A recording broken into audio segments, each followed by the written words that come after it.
মা, তুমি কেমন আছো? আমার পোষা বেড়াল খুঞ্চু, সে কেমন আছে? সে রাত্রিরে কার পাশে শোয়? দুপুরে যেন আলী সাহেবদের বাগানে না যায়। মা, ঝিঙে মাচায় ফুল এসেছে।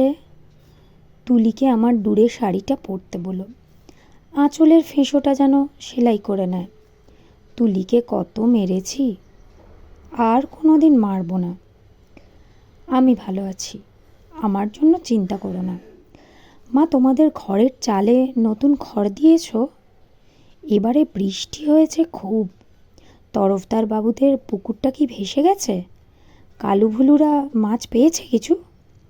একবার মেঘের ডাক শুনে কই মাছ উঠে এসেছিল ডাঙায়। আমি আম গাছতলায় 2টো কই মাছ ধরেছিলাম। তোমার মনে আছে মা? মনে আছে আলী সাহেবের বাগানের সেই নারকোল? চুরি করে আনিনি, মাটিতে পড়েছিল, কেউ দেখেনি। নারকোল বড়ার সে স্বাদ এখনো মুখে লেগে আছে। আলী সাহেবের ভাই মিজান আমাকে খুব আদর করত। বাবা একদিন দেখতে পেয়ে চেলা কাঠ দিয়ে পিটিয়েছিল আমাকে। আমার কি দোষ? কেউ আদর করলে আমি কি না বলতে পারি? আমার পিঠে এখনও সে দাগ আছে। আলী সাহেবদের বাগানে আর কোনো দিন যাইনি। আমি আর কোনো বাগানেই যাই না। সেই দাগটায় হাত বুলিয়ে বাবার কথা মনে পড়ে। বাবার জন্য আমার খুব কষ্ট হয়। আমি ভালো আছি, খুব ভালো আছি। বাবা যেন আমার জন্য একটুও না ভাবে। তুলি কি এখনও ভূতের ভয় পায় মা? তুলি আর আমি পুকুর ধারে কলা বউ দেখেছিলাম। সেই থেকে তুলির ফিটের ব্যারাম শুরু হলো। দাদা সেই কলা গাছটা কেটে ফেলল। আমি কিন্তু ভয় পাইনি। তুলিকে কত খেপিয়েছি। আমার আবার মাঝরাত্রে সেই কলা বউ দেখতে ইচ্ছে করে। হ্যাঁ, ভালো কথা, দাদা কোনো কাজ পেয়েছে? নকুলবাবু যে বলেছিল বহরমপুরে নিয়ে যাবে। দাদাকে বলো আমি ওর ওপর রাগ করিনি।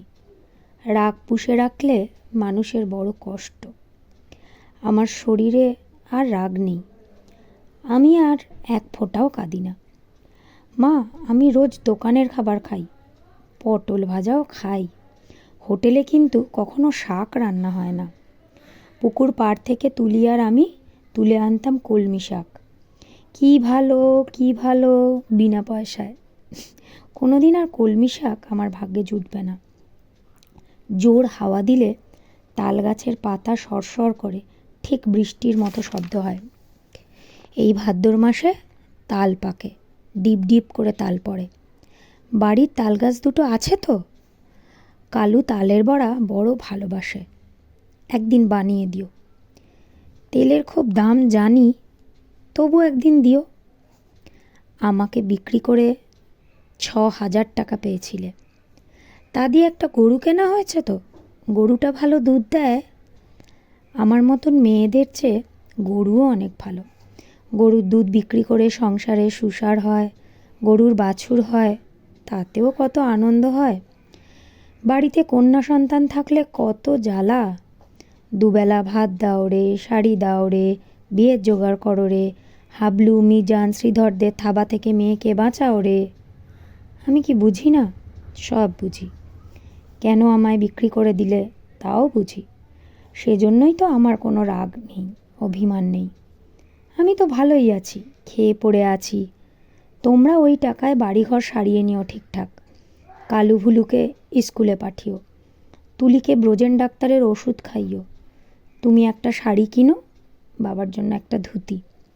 দাদার একটা ঘড়ির শখ, তা কি ওই টাকায় কুলোবে? আমি কিছু টাকা জমিয়েছি, সোনার দুল গড়িয়েছি। একদিন কি হলো জানো মা? আকাশে খুব মেঘ জমেছিল। দিনের বেলায় ঘুরঘুরটি অন্ধকার। মনটা হঠাৎ কেমন করে উঠল। দুপুরবেলা চুপি চুপি বেরিয়ে ট্রেনে চেপে বসলাম। স্টেশনে নেমে দেখি একটা মাত্র সাইকেল রিক্সা। খুব ইচ্ছা হলো একবার বাড়িটা দেখে আসি। রথতলার মোড়ে আসতেই কারা যেন চেঁচিয়ে উঠল, কে যায়, কে যায়?